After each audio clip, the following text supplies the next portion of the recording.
اليوم نحن في القرب في راس الخيمة وبوسط الطبيعة الخضراء والأجواء اللي تفتح النفس، ناوي أسوي لكم بلاليط وكرك اللي هو أحلى كومبو إماراتي. شو موقع اليلسة؟ المكان بروحه يتكلم عن نفسه. نحط شوية زيت ونحمص شوية شعيرية لين ما ياخذ لون ذهبي ويانا، نزيد هيل، زعفران، ماي، نحرك.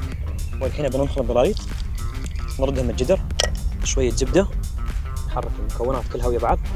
يا اخي ايش حالات سياحة البلاد؟ القرب يلعب دور مهم جدا في حماية البيئة، واللي يميزه ان بيئة غنية للحيوانات والطيور النادرة، وهذا الشيء يستاهل نحافظ عليه. والسياحة الخضراء في بلادنا تضمن لنا نحافظ على اماكن مثل هذه وتوفر بيئة نظيفة لاجيالنا. والحين بنجهز البيض،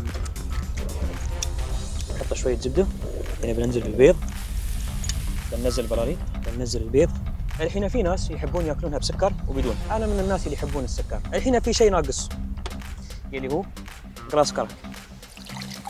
بلاليط وكرك في القرب، زوروا بلادنا الحلوه، استانسوا في طبيعتها وحافظوا عليها، ونشوفكم على خير.